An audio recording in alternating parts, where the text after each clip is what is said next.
Hey guys, this is Jen. Usually from Scan and Cut Canvas and Scale Help on Facebook, but today I'm doing something different. I have Martingale collars here, and a couple people from my group had wanted me to do a video on this. So I'm going to show you how I make these Martingale collars. This isn't going to be posted to the group, it's just going to be posted to the YouTube link, or to the YouTube channel, but no links posted to the page. Okay, what you want to do, I'm going to try to focus in here on this, okay? Depending on the size of your dog's neck, this is the measurements that you want. These are in inches, okay? This is the regular webbing, so just regular webbing I get. For an extra large collar, 35 inches is what you'll measure out for the big loop. Okay, so this big piece right here, this is the 35-inch part for a big dog. So for like a Great Dane, that would be the 35-inch.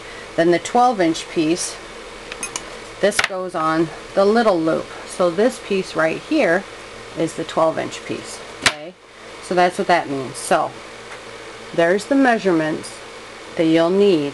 Large is 29 and 12. So the large loop is this side, small loop is this side. Extra large 35 and 12, large 29 and 12, medium 24 and 12, small 19 and 9, extra small 17 and 8, mini is 12 and 6. In your webbing, I use 1 inch for the extra large, large, and medium, and then the small, extra small, and mini, I use 1/2 inch. Okay? Now, if you didn't get all that, just pause and rewind, because I'm trying to roll through this quickly. For each piece, for each collar, you will need these metal pieces. You will need, for a 1-inch webbing, you will need a 1-inch metal tri-glide, a 1-inch welded D-ring, and 2 1-inch welded rectangular, I can't remember what they're called, but they're rectangular thingies. But these are all welded, so they cannot be pulled apart. And I choose to use metal because I don't trust plastic. It can break really easy. But that is what you will use per collar, is those. Okay, so 2, show you a finished collar here. 2 of the rectangles, 1, 2, 1 D-ring, and 1 of the tri-glides. Okay? So that's all you need to do 1 collar. They do sell them at a place called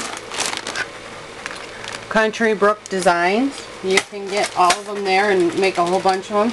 Because what I do is I donate all of these that I make. I donate them to the rescues in any place like that. There is a dog on Facebook. His name is Gander, and I just adore him.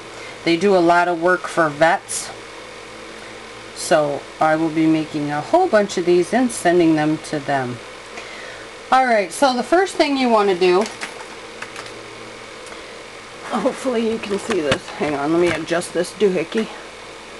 And let me try to focus it. Hang on, I gotta stand up. Okay, I think that's clear. Okay, so you're going to, you'll also need a lighter, because you need to burn the ends and get rid of that yucky stringy stuff.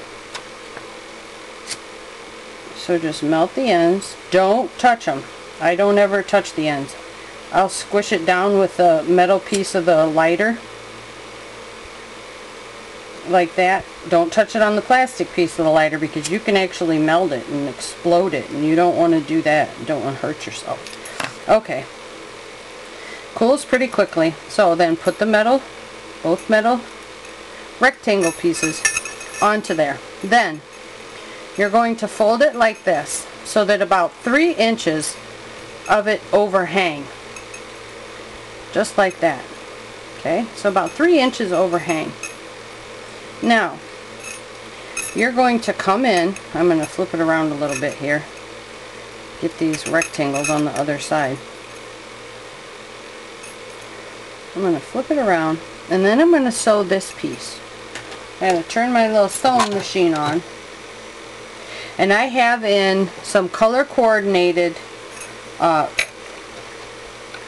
what's it called, thread. And I also do these so that the thread is not coordinating and kind of add in some different colors. That's whatever you want to do. Don't have to be perfect.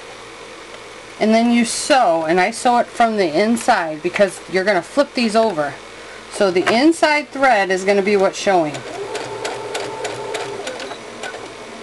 So I make a couple stitches back and forth. Leave it still in there. Rotate this around. Sometimes it gets a little funky because that stuff likes to stick in there. There you go. I make kind of a letter N.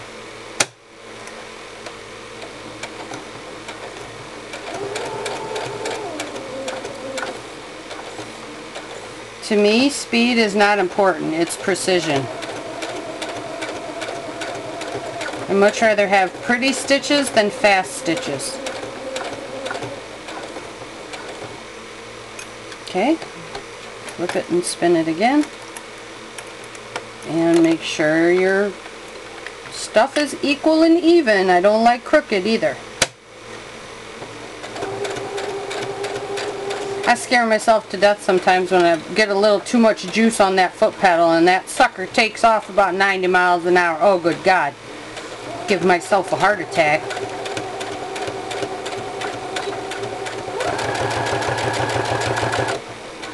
Okay.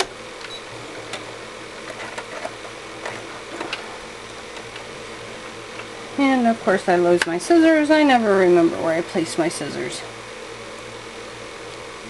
Okay. And you can also do the coordinating, what's that called? The bobbin colors. I don't. I just use either a white or a black. Okay. Now you see I just turned that right side out just like that. Okay. And then I turned it right back around. So I just took a look at what it's going to look like. And that looks perfect. Turn it right back around to how you just had it when you sewed. Okay. So this is what it looked like when I just sewed it. Now you're going to grab the D-ring. You're going to slide the D-ring over that still flappy piece. Okay. So that's what it looks like. It's still flappy on the end and the D-ring's tucked in here. Now I'm going to sew this piece down. So we're still sewing on the wrong side. Make sure your fabric is all even. This is where it gets a little tricky. Okay.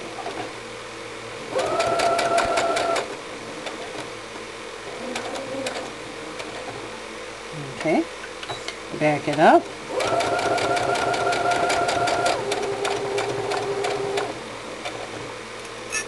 And the reason that sometimes my sewing machine takes off 90 miles an hour is because I ruptured an aneurysm in my brain and it affected the right side of my body. So I don't have really good feeling and judge on my right side, so sometimes I squish it a little too hard, that foot pedal. That sucker takes off. Oh, it's all fun and games sometimes when you craft with me. You just never know what's going to happen.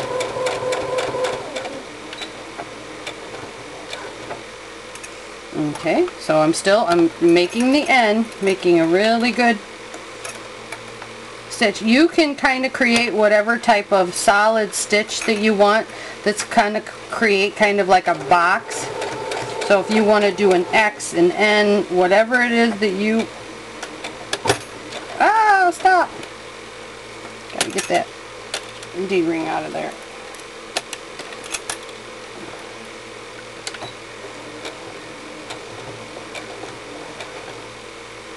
Okay, keep sewing backwards. There we go.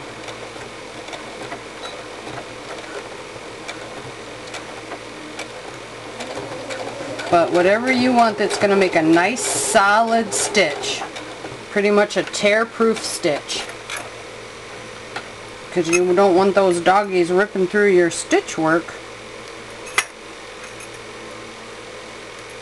Okay, so let's cut all this junk off of here.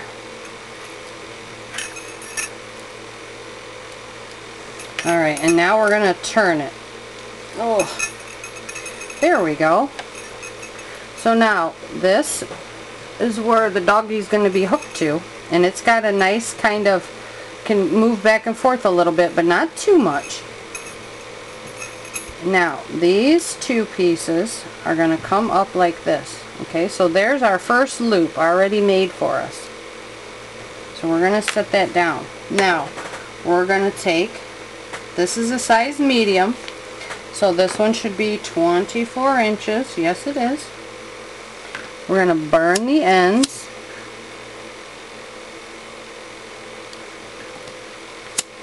Make sure they're nice and sealed so they're not going to fray on us. Okay, and now I need to put on the tri-glide. If I can find it. Oh, right here. And you're just going to go in and out. And you're going to pull about, oh, maybe about 1.5 inches, 2 inches out. Lay that tri-glide flat. And you're going to come to the end, or as close to it as you feel comfortable, and you're going to sew another end. So I'll come back when I'm done stitching the...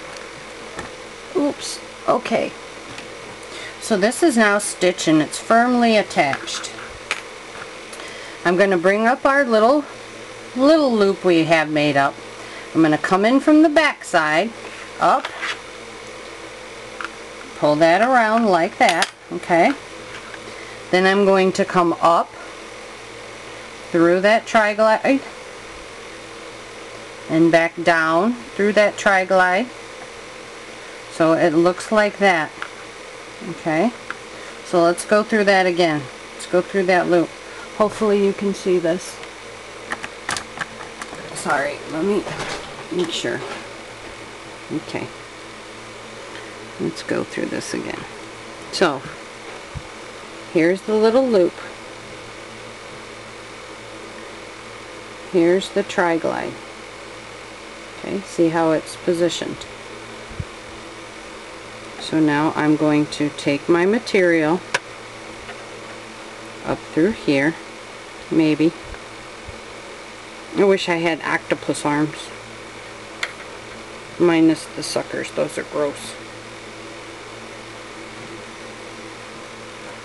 And then back through here.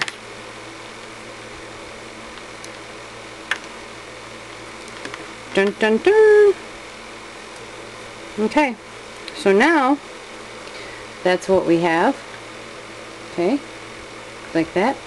So now I'm going to go through around the face, because of course this is the outward face, so go around this way, and we're going to secure it again about 1.5 to 2 inches.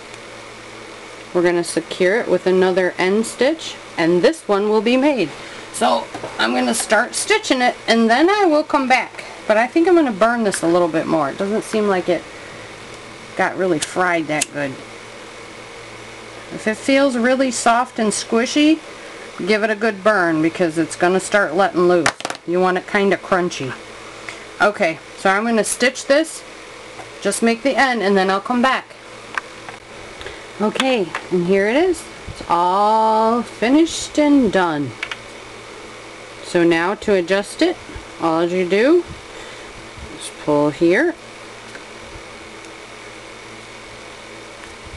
and oops, there we go, and adjust it that way to make it smaller, or pull it out the other way like this to make it bigger. And these collars, of course, do not come undone.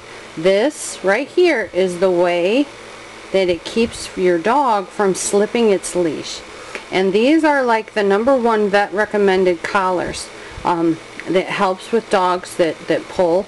I have cattle dogs, and they tend to pull a lot. They tend to drag me around. They walk me.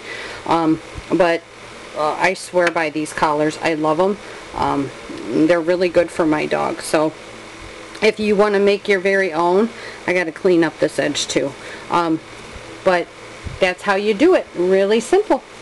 Alright, have a good day, guys. If you have any questions, send me a private message. Thanks.